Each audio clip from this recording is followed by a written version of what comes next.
Greetings, my friend, and welcome to the Advocacy Life podcast and blog.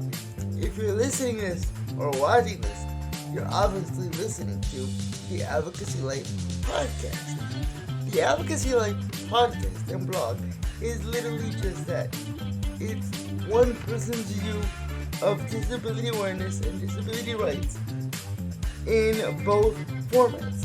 So if you want to learn about disability, if you want to study disability, if you want to educate yourself on disability, if you want to be educated on disability as a form of human existence, not as ableism, not as isolationism, but simply as a part of human existence, then this is a podcast for you. My name is Kevin Nunez, and I hope to see you soon. Hello, my wonderful friends. I hope you're having a wonderful day. My name is Kevin Nunez, and I want to welcome you to another episode of the Advocacy Life podcast and blog. This is obviously the podcast version of it, but still, welcome, that's the same. This is obviously not my first podcast, but I want to do a little housekeeping since I decided to change things up a little bit. First of all, you might have noticed the name has been changed. I'm no longer the Purposely Broken World. I'm just the Advocacy Life.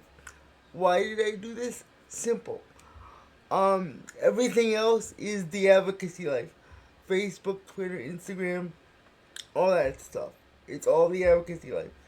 So it kind of made it weird to have the podcast with a different name. I originally did that to kind of separate it, but it's all on the same website, so it made no sense to not have them together. So now everything is going to be the Advocacy Life.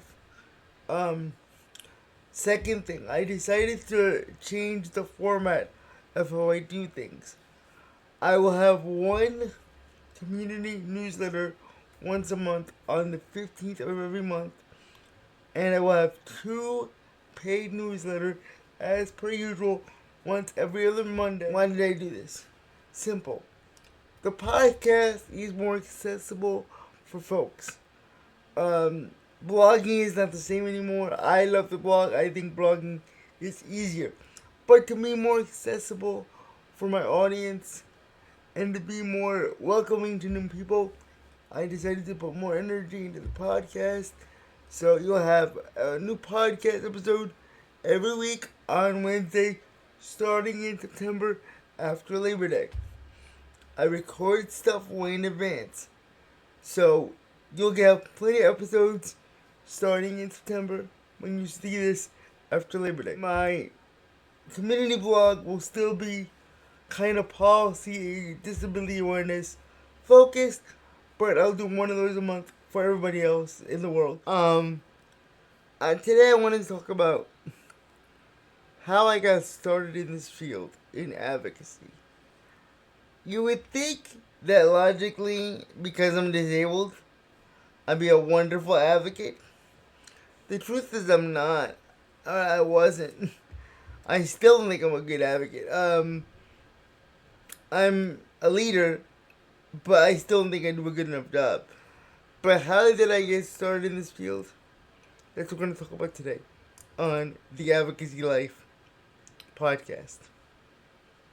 So when I was 18, there was this course called Partners in Policymaking. This course is available in many, many states. I will put the link to the New Jersey Partners in Policymaking in the show notes. I would encourage you, if you are a disability advocate looking to learn more about disability, to find your Partners in Policymaking program. So, when I was 18, I was very disappointed in myself and in the world because I could not go to college. At that time, it was not in the cards. Why did I not go to college? That's a whole different podcast. That is most likely going to be a podcast in the very near future. But when I do that podcast, I'm going to have to get really, really personal and really look deep inside myself to do that. So I thought we're not going to do that podcast today. So there I am, 18, very angry. My school had a transition coordinator. Now, a transition coordinator has nothing to do with a sexuality or any kind of sexual identity. The traditional term for transition coordinator is to help people with disabilities transfer out of public school or any kind of educational setting into adult life. It's got nothing to do at all with sex or pronouns or gender identification. So my transition coordinator, who always had my best interests at heart, even though I was without a doubt the most difficult client she ever had, because I was a very intelligent person in a very, very bad mood always, or a very lackadaisical mood. I was very good at hiding it, but I was also very good at not faking it either. So, like, I was good at being me, but I was not good at pretending that I was all the way happy.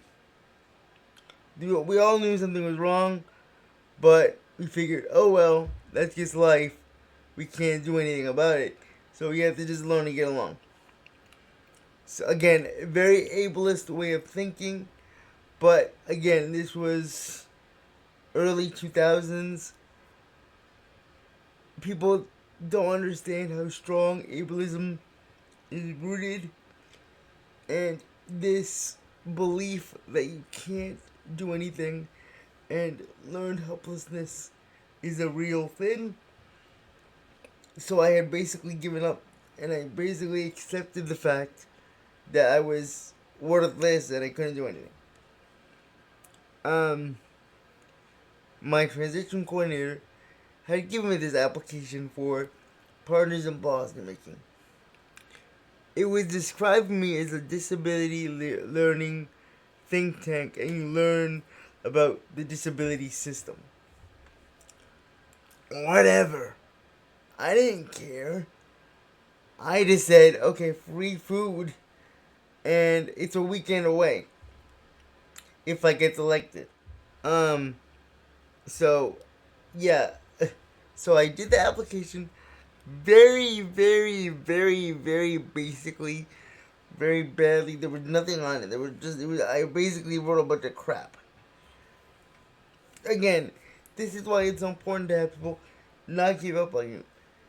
Not that my parents didn't love me, because they love me beyond words. They would die for me today to have me live my dreams. They would. But again, ableism and the ableist system we live under makes you believe that you can't do anything at all. So we all kind of accepted the fact that you can't do anything. So this one person, who ironically, through the course of life, I have had no contact with whatsoever, just because life happened, and we lost contact. So ironically, if by some miracle she happens to see this, thank you for saving my life. I did this application. She looked at it, said, you can do better.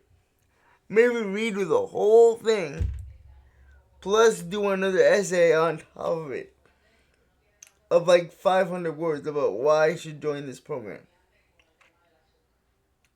So I wrote this essay, again, not thinking anything of it.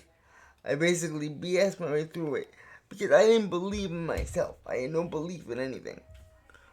The funny thing is, I'm a writer. Like, I love writing. But, again, 18-year-old me had no idea I could be a writer.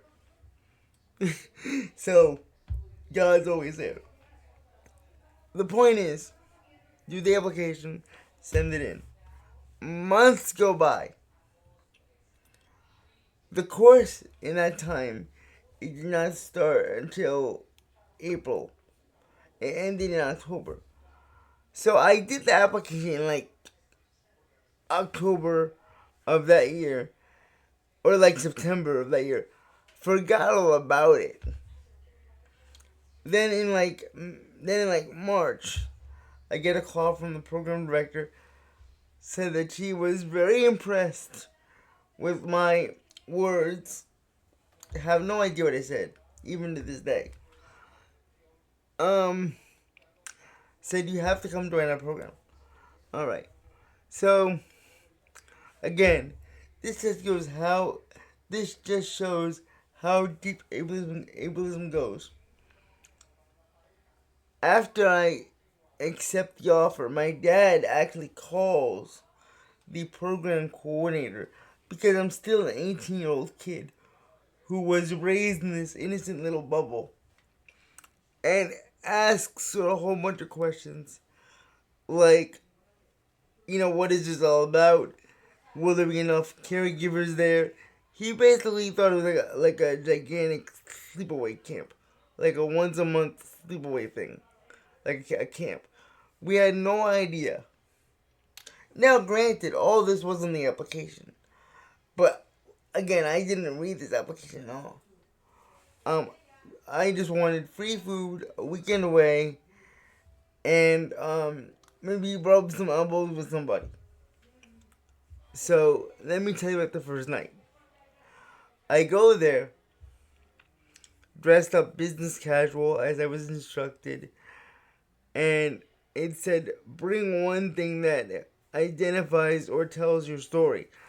I had no story at this time. Okay, I brought a dusty Yankees cap. I was always the big mouth in the family, but the big mouth doesn't get anything done, right? I mean, just a guy in a wheelchair. So, I go there with this Yankee cap. And all these other family members had pictures of their beautiful families, told these beautiful stories. I purposely sat in the back, which is very unlike me. I'm always the one up front. Because I was always taught in school, be up front in case there's a fire drill. So in this time, even though there were people with disabilities in the room with other parents, anyway, where I was growing up, I was the only kid with any kind of disability of any kind that was physical. There was one other gentleman who had a physical disability who was in mainstream classes. But it was basically me and him. That's all we saw when it came to mainstream people. So I had no concept of like the disability community, the disability world, inclusion, none of that crap. So I listened to their stories. I realized I'm not alone. I'm not. There's a whole community out there. Whoever's listening to this, there's a whole community out there for you. There's a whole world out there for you. I know you feel isolated. I know you feel alone. I know you feel like your life is not worth a damn. But I guarantee you, I learned more from those people in that room than the actual course was. Yes, I learned about transportation. Yes, I learned how to write legislators. Yes, I learned about vocational rehab services. Yes, I learned about a whole host of other things. But I learned more from listening to people's stories, listening to people's successes, than I did anything the staff or the presenters had to say. That was the first time as an adult where I was left alone as a person. Even more the fact, we all know I have a twin brother. Up to that point, I had never slept in a room by myself ever. We were always taught to sleep in the same room because we gotta look out for each other in case one of us gets sick or something.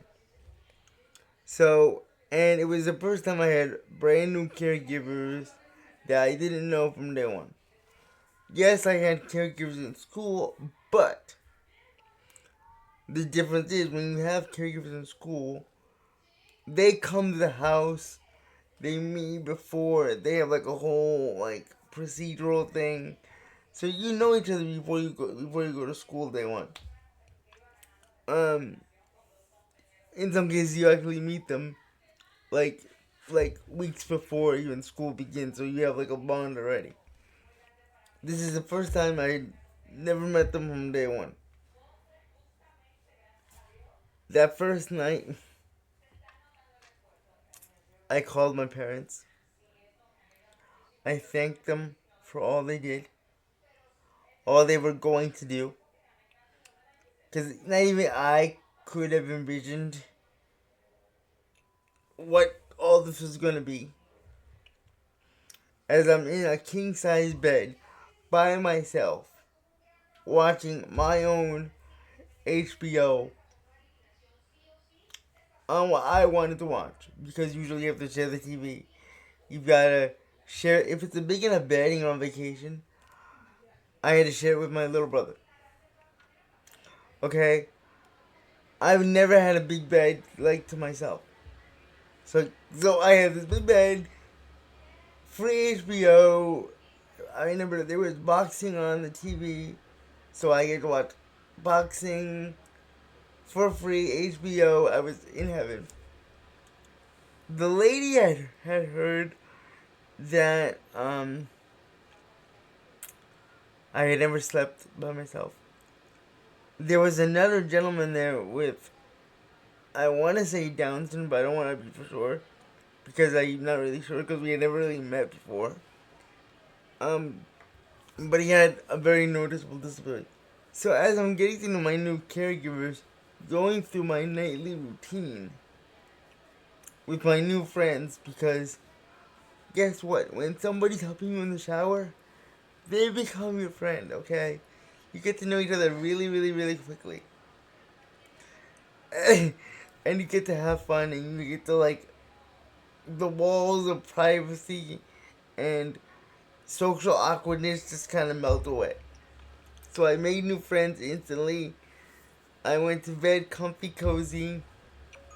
The gentleman that was in the bed next to me wakes up and says, I'm gonna take a shower.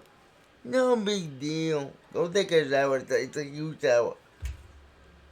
All of a sudden, again, I don't know his story. I just hear this gigantic crash in the shower. I'm thinking, oh my god, he fell. Oh my god, what do we do now?